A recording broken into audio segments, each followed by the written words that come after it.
नमस्कार भाई और बहनों। इस कहानी के सभी पात्र और घटनाएं काल्पनिक है। इसका किसी भी जीवित या मृत व्यक्ति से कोई भी संबंध नहीं है, और अगर इत्तेफाक से संबंध आता भी है तो वो एक संयोग समझे। तो चलिए कहानी शुरू करते हैं।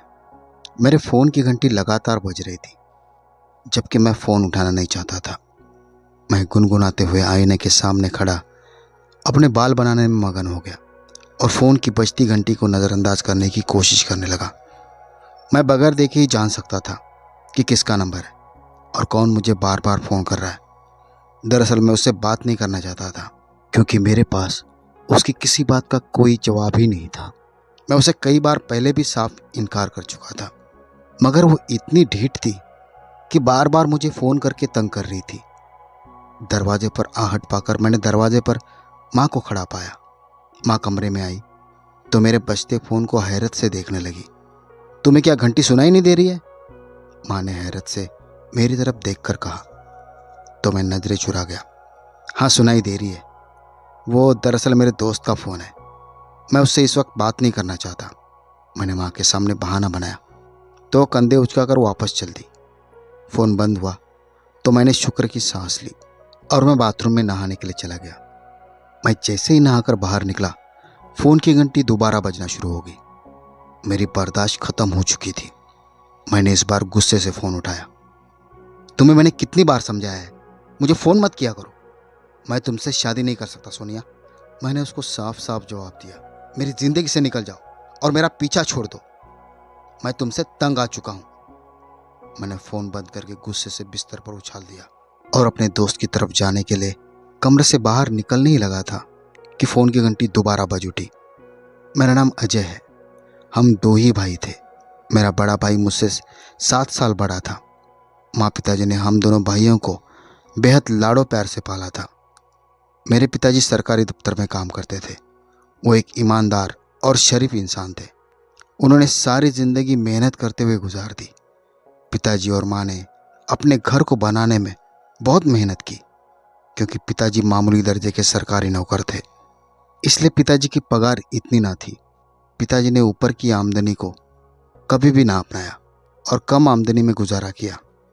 माँ की सूझबूझ वाले व्यवहार की वजह से पिताजी को कभी किसी मुश्किल का सामना ना करना पड़ा। माँ हर महीने के खर्चे में से पैसे बचा लेती और जमा करती रहती। अगर हम में से कोई बच्चा बीमार हो जाता या पिताजी या माँ में से कोई खुद बीमार पड़ जाता तो माँ की बचत उस वक्त काम आ जाती। पिताजी को घर अपने बाप दादा से मिला हुआ था, जिसकी वजह से वो पुराने टाइप का बना हुआ था और वक्त के साथ कई जगहों से टूट फूट का शिकार हो गया था। इसलिए माँ ने पैसे जमा कर करके घर की हालत बेहतर करवा दी थी। माँ पिताजी ने सारी ज़िंदगी अपनी ख्वाहिशों को लगाम लगा लिया था और हम पर पैसा खर्च करके हम दोनों भाइयों को पढ़ा लिखा दिया था। मेरे भाई के जैसे ही नौकरी लगी, माँ ने अपने ही रिश्तेदारों में उसकी शादी की और उसकी दुल्हन बनाकर लेकर आई। मैं अभी कॉलेज में पढ़ाई कर रहा था। माँ की दूर की रिश्तेदार विमला आंटी का हमारे घर काफ़ी आना जाना था, मगर उनकी ज़िंदगी ने उनके साथ वफा ना की और वो बहुत जल्दी इस दुनिया से चली गई।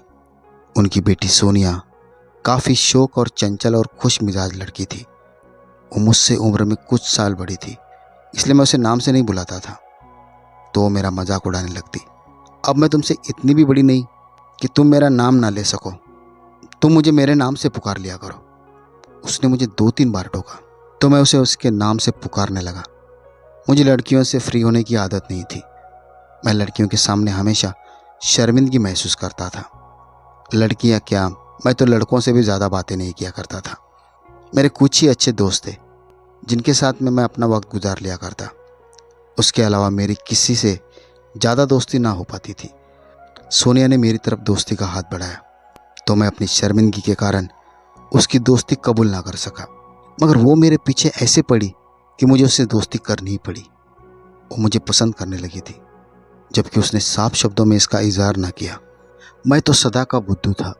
मैं उसके इशारे कभी ना समझ सका और उसकी दोस्ती को सिर्फ रिश्तेदारी का नाम देता रहा। वो मेरे लिए तोहफे तक लेकर आती तो मैं हैरान होता और मैंने उसको कई बार मना किया कि मेरे लिए कुछ ना लाया करे। मैं हमेशा उसकी बात का नरमी से जवाब देता और उसकी बात मान लिया करता। कभी वो मुझे बाजार ले जाने को कहती और कभी उसे अपनी किसी सहेली के यहाँ जाना होता तो मैं चुपचाप अपनी मोटरसाइकिल निकाल कर उसको ले जाया करता था। उसकी सहेली अक्सर उसे घर में ना मिलती तो मेरे साथ कुछ वक्त गुजार लिया करती थी। वो मुझे कहती कि मैं उसे आइसक्रीम की दुकान पर ले जाऊं तो मैं चुपचाप ले जाया करता। शायद उसने मेरी खामोशी और उसकी हर बात मानने को मोहब्बत समझ लिया था और उसे भी ये लगा कि मैं उसे पसंद करने लगा हूँ, जबकि मेरे दिलो दिमाग में ऐसा कुछ भी नहीं था। मैंने उसके बारे में कभी ऐसा सोचा नहीं था, बल्कि मेरे मन में हमेशा यही बात रही कि वो मुझसे उम्र में बड़ी है, इसलिए वो मेरी बड़ी बहनों की तरह है। इसके अलावा मेरे मन में कुछ भी ना था। वक्त गुजरने के साथ साथ उसने ये कबूल कर लिया कि वो मुझे पसंद करती है, मुझे चाहती है, जबकि मैं उसके प्यार का जवाब प्यार से नहीं दे पाया। मैंने उसे साफ साफ इनकार कर दिया कि मैं उसकी दोस्ती को सिर्फ दोस्ती ही समझ रहा था। मैंने कभी नहीं सोचा था कि वो मेरी इस दोस्ती को लेकर इतनी गंभीर हो जाएगी, वो इतना आगे निकल जाएगी कि वो वापस पलटने को तैयार ही नहीं होगी। उसने मुझे हर तरह से मनाने की कोशिश की कि मैं अपने घर वालों को उसके रिश्ते के लिए भेजूं, मगर मैं अपने माँ पिताजी को किस मुंह से कहता कि सोनिया के लिए रिश्ता लेकर जाए। माँ तो मुझे दो जूते लगाकर खामोश करवा देती। हमारे घर में ये रिवाज ना था कि लड़के अपनी पसंद से शादी करते। फिर उन्होंने भाई की शादी भी अपनी मर्जी से की थी और मैं अपनी मर्जी से कैसे चल सकता था। वैसे भी जब सोनिया मुझे पसंद ही ना थी तो मैं इसके लिए अपने खानदान वालों से लड़ाई और नाराज़गी मोड़ लेकर क्या करता। मैंने सोनिया को साफ साफ जवाब दे दिया था कि ऐसा मुमकिन नहीं और उसके घर वाले जहाँ चाहते हैं वो वहाँ शादी कर ले, क्योंकि उसके लिए रिश्ते आ रहे थे। इसलिए वो मेरे पीछे पड़ी थी कि मैं उसके घर रिश्ता भेजूं। सोनिया मेरा इनकार सुनकर बर्दाश्त न कर पाई और उसने मुझसे झगड़ना शुरू कर दिया। मुझे उसके झगड़े की कहाँ परवाह थी। मैं उसे नज़रअंदाज करने लगा। अब जब भी वो घर में आती मैं उसके सामने जाने और उससे मिलने से टालने लगता। वो मुझे फ़ोन करती तो मैं उसका फ़ोन ना उठाता। उसने मुझे धमकियाँ देना शुरू कर दी कि वो ख़ानदान में सबको मेरे बारे में बता देगी कि मैंने उसे कैसे धोखा दिया था और मुझे बदनाम करके रख देगी। मगर मुझे किसी बात का कोई डर नहीं था, क्योंकि मेरा कसूर ही क्या था। मेरा कसूर सिर्फ इतना था कि मैंने उसकी हर बात मानी और उसने जहाँ जाने को कहा मैं उसे अपने साथ लेकर गया और उसकी काफ़ी मदद की। इस मदद का वो मुझे इस तरह इनाम दे रही थी। वो चाहती थी कि मैं उससे शादी ही कर लूं। मैं उससे शादी करने को बिल्कुल भी तैयार नहीं था। वो मुझे इतनी पसंद नहीं थी कि मैं उससे शादी करके अपनी ज़िंदगी बर्बाद कर लेता। भाई की शादी को 7 साल का समय गुजर चुका था, जबकि इन 7 सालों में उनको 2 प्यारे प्यारे बच्चे हो गए थे। मेरी कॉलेज की पढ़ाई पूरी हो गई तो मैंने नौकरी की तलाश शुरू कर दी और मुझे जल्दी ही शहर में एक अच्छी नौकरी मिल गई थी। माँ को मेरे सिर पर सेहरा सजाने की फिक्र हुई तो लड़कियों की तलाश में निकल खड़ी हुई। मैंने अपनी शादी का बेड़ा माँ के सिर ही डाल दिया था। मैं चाहता था कि वो अपनी मर्जी और पसंद की लड़की मेरे लिए दुल्हन बना कर ले आए, जैसे वो मेरे बड़े भाई के लिए लेकर आई थी। मेरी भाभी हुस्न और खूबसूरती में अपने आप में एक मिसाल थी। वो कामकाज में भी माहिर थी। इन 7 सालों में उसने हमारे घर को जोड़कर रखने में अहम किरदार अदा किया था। ऐसा नहीं था कि सास बहू के छोटे मोटे झगड़े या शिकायतें नहीं थी। माँ को उससे भी कुछ शिकायतें थी, मगर माँ ने कभी अपनी शिकायतों का इज़हार बुरे शब्दों में नहीं किया था। वो दबे दबे शब्दों में मेरे सामने या पिताजी के सामने गिले शिकवे करती, मगर उन्होंने कभी भी अपने बहू से झगड़ा नहीं किया था। भाभी भी वैसे तो माँ से बहुत घुल मिल कर रहती थी और घर का सारा काम झटपट निपटा लेती थी, तो भी उनको भी माँ से कुछ शिकायतें थी जो कभी कभार उनके रवैये से जाहिर हो जाता था। मगर इतनी ऊंच नीच तो हर घर में ही हो जाया करती है। भाभी और भाई के आपस के तालमेल बहुत अच्छे थे, जबकि बच्चों के आने के बाद उनकी ज़िंदगी पूरी हो गई थी। वो एक दूसरे के साथ खुश और बेहतरीन ज़िंदगी गुजार रहे थे। मगर तभी हमारी ज़िंदगियों में एक तूफान आया। एक दिन भाई दूसरी शादी करके अपनी दुल्हन को घर ले आए। माँ पिताजी के साथ साथ सभी हैरान रह गए। उसकी पहली बीवी का तो रो रो कर बुरा हाल हो गया था। उसे यकीन ही नहीं हो रहा था कि उसका इतना अच्छा और प्यार करने वाला पति उसके साथ इतना बड़ा धोखा करेगा। मैं घर पहुंचा तो घर में कोहराम मचा हुआ था। भाभी ने रो रो कर अपना बुरा हाल बना लिया था। उसने अपने माँ बाप को घर से बुला लिया था और वो अपने मायके जाने को तैयार थी। वो एक पल भी यहाँ रुकना नहीं चाहती थी, जबकि भाई जैसे कुछ हुआ ही नहीं, ऐसे बड़े ही सुकून से कुर्सी पर बैठा था। वो ना तो भाभी को जाने से रोक रहा था और ना ही माँ पिताजी को मना रहा था। मैं हैरान था कि आज तक उसने कभी किसी लड़की की तरफ आंख उठाकर भी नहीं देखा। तो ऐसा कैसे हो गया कि वो एकदम से ही दूसरी शादी करके आ गया? कुछ साल पहले मुझे शक तो हुआ था कि वो किसी लड़की से छुप छुप कर फोन पर बातें किया करता है, मगर मैंने उसको अपना वहम समझकर टाल दिया था। जब उसकी इश्क लड़ाने की उम्र थी तब तो उसने कभी ऐसा कोई काम नहीं किया था और ना कभी किसी लड़की से दोस्ती की। अब जबकि शादी को भी 7 साल का समय गुजर चुका था और वो अपनी बीवी और बच्चों के साथ खुश और सुख की जिंदगी गुजार रहा था, ऐसे में उसे किसी लड़की से मोहब्बत करने और दूसरी शादी करने की क्या जरूरत आन पड़ी थी? ये बात मेरी समझ से बाहर थी। मैं मजबूर होकर घर में फैली अफरा तफरी को देख रहा था। मुझे खुद यकीन नहीं हो रहा था कि भाई कोई ऐसा काम कर सकता था, इसलिए मैं चुपचाप खड़ा तमाशा देख रहा था। माँ पिताजी मेरी पहली भाभी को मायके जाने से रोक रहे थे, जबकि उसके माँ बाप का कहना था कि जिसको रोकना चाहिए वो तो चुप्पी साधे बैठा है। माँ भाई को बुरा भला बोल रही थी, जबकि उसने माँ की किसी भी बात का कोई जवाब नहीं दिया था। मुझे उसकी खामोशी पर हैरानी हो रही थी। पर एक तो उसने ऐसा काम भी किया था, दूसरा यह मौका भी ऐसा था कि उसकी कोई भी सफाई उस मौके पर बेकार ही जाती। भाभी माँ पिताजी के रोकने के बावजूद भी ना रुकी और अपना सामान समेटकर और अपने दोनों बच्चों को लिए अपने माँ बाप के साथ रुखसत हो गई।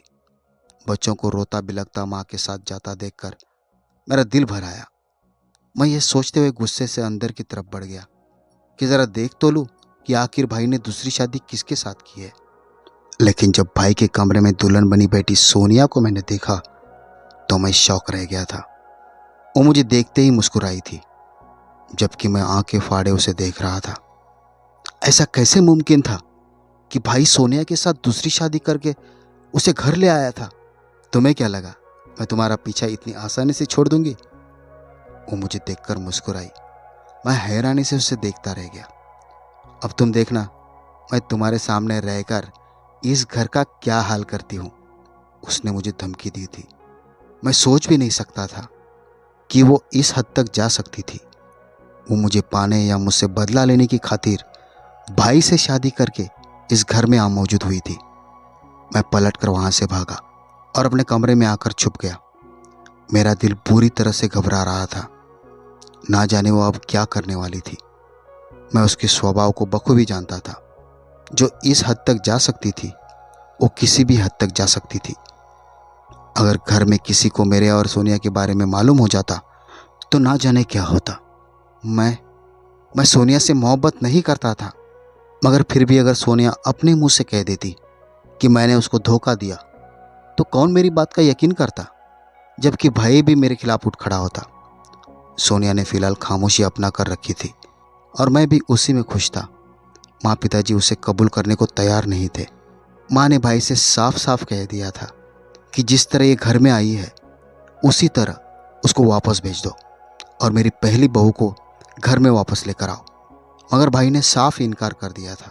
जाहिर सी बात थी, उसने सोनिया से शादी उसे तलाक देने की खातिर तो नहीं की थी। भाई ने माँ पिताजी को समझाया था कि वो मेरी बीवी है, इसलिए बेहतर यही होगा कि इसे भी इज्जत के साथ स्वीकार कर लिया जाए, वरना मैं ये घर छोड़कर चला जाऊंगा। माँ पिताजी तो उसका घर छोड़कर जाने से ही चुप्पी साध कर बैठ गए थे। वो अपनी पहली बीवी को भी मनाने की कोशिश कर रहा था। उसका इरादा था कि वो दोनों बीवियों को एक साथ रखेगा, जबकि पहली बीवी ने उससे तलाक का फैसला कर दिया था। माँ पिताजी हरगिज नहीं चाहते थे कि वो भाई से तलाक ले और भाई के बच्चे बर्बाद हो जाए, इसलिए सब मिलकर उसे मनाने की कोशिश में लगे हुए थे। मैं चुपचाप तमाशा देख रहा था।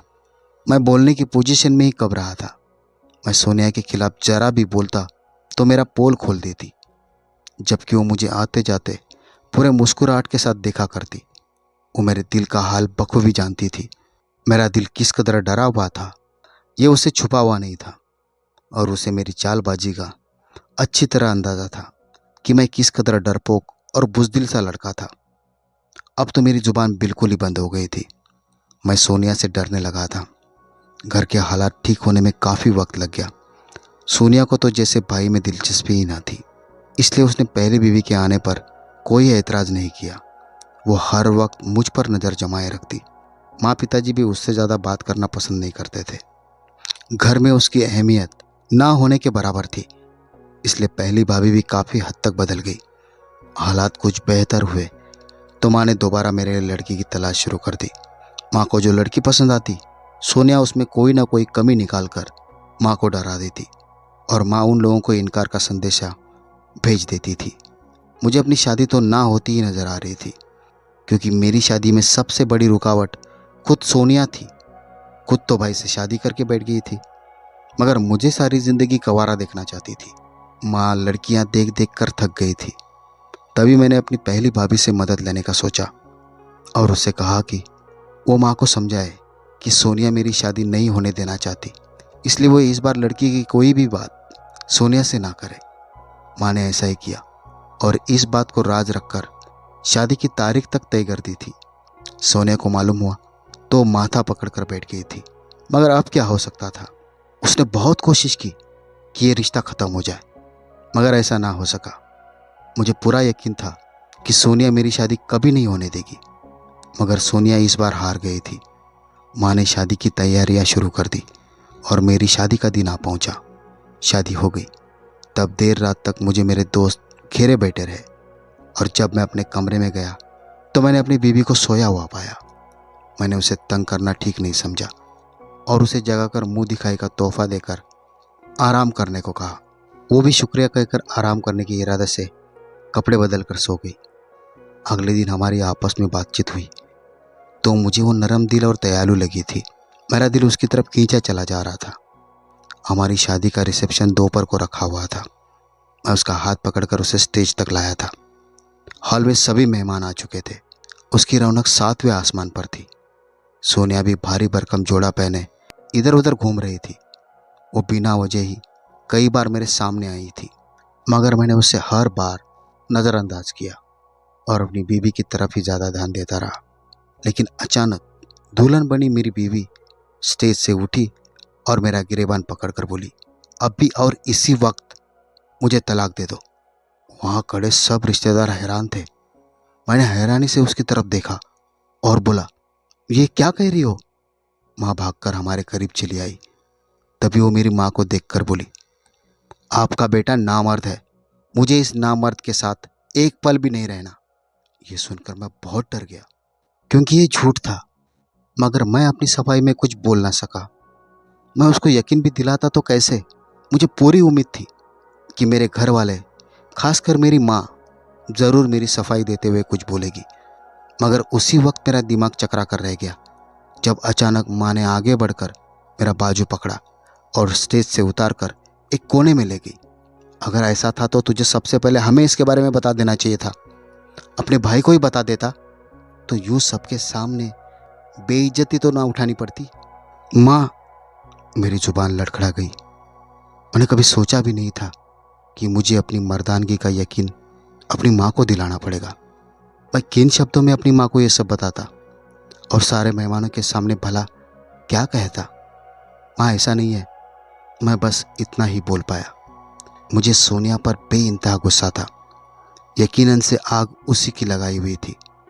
मैं आज अपने गुस्से पर काबू ना रख पाया और भीड़ को चीरता हुआ सोनिया की तरफ बढ़ा और उसे बाजू से घसीटकर स्टेज पर ले आया। क्या इस लड़की ने तुम्हें ये कहा कि मैं नामर्द हूँ? झूठ बोलती है, ये बकवास करती है, मुझे बर्बाद करना चाहती है। मैं गुस्से से फट पड़ा था, जबकि सोनिया फटी फटी आंखों से मेरी तरफ देख रही थी। उसे शायद मुझसे इस तरह के बर्ताव की उम्मीद ना थी। वो अच्छी तरह मेरे स्वभाव को जानती थी। मैंने सवालिया नज़रों से अपनी बीवी की तरफ देखा तो उसने ना में सिर हिला दिया। नहीं, मुझे इसने ये सब नहीं कहा। उसका जवाब मेरे दिमाग पर बम बनकर फटा था। मैंने हैरान नज़रों से उसे देखा था। उसके चेहरे के ताल सुर बता रहे थे कि वो झूठ नहीं बोल रही थी। मैंने शर्मसार नज़रों से सोनिया की तरफ देखा था। ये मैंने क्या कर दिया था? इसने मुझे सिर्फ इतना कहा था कि मैं तुमसे स्टेज पर सबके सामने तलाक मांगू, नहीं तो ये मेरे नहाने की वीडियो सबको भेज देगी जो उसने आज चोरी छुप कर बना ली थी। मुझे तलाक मांगने की कोई और वजह समझ ना आई तो मैंने ऐसा कह दिया। मेरी बीवी ने पूरी बात बताई तो मेरा खून खौल उठा। मैं जो एक पल के लिए सोनिया को बेगुनाह समझ रहा था, अब मुझे उस पर बहुत गुस्सा आ रहा था। माँ पिताजी हैरान नज़रों से सारा तमाशा देख रहे थे। मगर ये तुम्हें बर्बाद क्यों करना चाहती है? तुमने आखिर इसका क्या बिगाड़ा है? माँ ने मुझे बाजू से पकड़कर पूछा था। माँ, मैंने कुछ नहीं बिगाड़ा। ये मुझसे शादी की ख्वाहिश रखती थी, जबकि मैंने सिर्फ शादी से इनकार किया था कि मेरी शादी मेरे माँ बाप की मर्जी से होगी। मगर ये मेरे पीछे पड़ी रही और मुझे नुकसान पहुंचाने की धमकियां देती रही और फिर मुझ पर बस ना चला तो भाई से शादी करके हमारी जिंदगियों में और हमारे घर में चली आई। मैंने आज सब कुछ साफ साफ बता दिया था। मैं नहीं चाहता था कि वो मेरी आने वाली ज़िंदगी में और ज़्यादा मुश्किलें खड़ी करे और मेरी शादीशुदा ज़िंदगी तबाही और बर्बादी का शिकार हो जाए। सोनिया की असलियत खुल जाने पर उसके चेहरे पर हवाइयाँ उड़ रही थी। ये दोनों मुझ पर झूठे इल्ज़ाम लगा रहे हैं। मैंने ऐसा कुछ नहीं किया, वो चीखी थी। इसने मुझे अपने प्यार के जाल में फंसाकर फिर धोखा दिया और मुझसे शादी से साफ इनकार कर दिया, जबकि मेरा फ़ायदा भी उठा चुका था। मैं उसके इस इल्ज़ाम पर शर्मिंदा हो गया। ये क्या बकवास कर रही हो? मैं हैरान था कि वो भरी भीड़ में खुद ही अपनी इज्जत उछाल रही थी। ना जाने ये किस किस्म की लड़की थी। खुद को बचाने के लिए वो इस हद तक गिर जाएगी, मैंने सोचा भी नहीं था। तभी भाई गुस्से से लाल चेहरा लिए आगे बढ़ा तो मैं बहुत डर गया। भाई तो मुझे जिंदा नहीं छोड़ेगा। मैंने अपने सूखे होठों पर जबान फेरी और भाई को यकीन दिलाने की कोशिश की कि भाई ये झूठ बोल रही है। मैंने इसे कभी अपनी चाहत के लायक ही नहीं समझा था, तभी ये मुझसे बदला ले रही थी। उसने आपसे शादी भी मुझसे बदला लेने के लिए ही की थी। इसने मुझे खुद बताया था और धमकी भी दी थी। मैं भाई को गुस्से में देखकर जल्दी जल्दी सफाई देने लगा। तभी भाई का हवा में घूमता हुआ एक जोरदार थप्पड़ सोनिया के मुंह पर जा लगा। वो गुस्से भरी नजरों से चेहरे पर हाथ रखे भाई को तकने लगी, जबकि मैं सन्नाटे में रह गया। मुझे उम्मीद नहीं थी कि भाई इतनी जल्दी मेरे बात पर भरोसा कर लेगा। मुझे लगा था कि वो सोनिया पर यकीन करेगा। आखिर उसने सोनिया की खातिर अपना बसा बसाया घर खतरे में डाल दिया था, जिसका मतलब साफ था कि वो सोनिया को बहुत चाहता था। लेकिन तभी भाई बोला, और कितने झूठ बोलोगी, कितने फरेब दोगी? मैंने इससे शादी कोई मोहब्बत में या हंसी खुशी में नहीं की थी, बल्कि मजबूरी में की थी। मेरा एक राज इसके हाथ लग गया तो ये मुझे ब्लैकमेल करने लगी कि मैं इससे शादी करूं, नहीं तो ये मुझे सबके सामने बदनाम करके रख देगी। इसलिए मुझे इससे शादी करनी पड़ी। मुझे तो यही लगा था कि चूंकि माँ के मरने के बाद ये तना जिंदगी गुजार रही थी, इसलिए उसे एक घर की ज़रूरत थी। इसलिए इसने मुझे ज़बरदस्ती शादी पर मजबूर किया। इसलिए मुझे इससे हमदर्दी भी हो गई थी। मगर मुझे नहीं मालूम था कि ये क्या खेल खेल रही थी। इसने मेरी मजबूरी का नाजायज़ फ़ायदा उठाकर मेरी हंसती खेलती ज़िंदगी को खतरे में डाल दिया। सोनिया विश्वासघात का नाम है। अगर ये मुझे ब्लैकमेल ना करती तो मैं कभी भी इससे दूसरी शादी ना करता। भाई रो दिया था। इसलिए मुझे तुम्हारी हर बात पर यकीन है। यकीनन यही गुनहगार है। हम सब हैरानी से भूत बने भाई की बात सुन रहे थे। सोनिया बेजुबान होकर खड़ी थी। वो नज़रें उठाने के भी काबिल नहीं रही थी। उसने भाई के साथ भी धोखा किया था। शुक्र था कि आज उसका भांडा फूट गया। भगवान ने उसकी हरकतों पर लगाम लगा दी थी और उसकी रस्सी आज हमारे हाथ आ गई थी। रुक जाओ।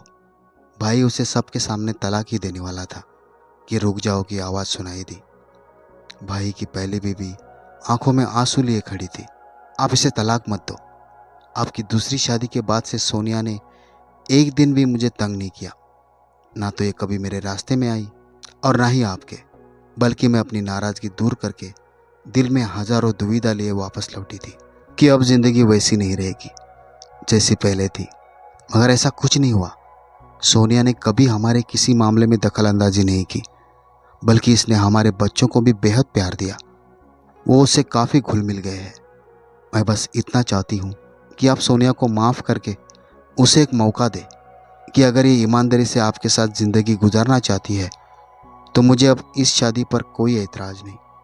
भाभी की बात सुनकर हॉल में मौजूद सभी मेहमानों समेत मैं भी हैरान रह गया। तभी अफसोस महसूस होते हुए सोनिया बोली, मेरी ज़िंदगी में शुरू से ही कभी कुछ भी अच्छा ना हुआ।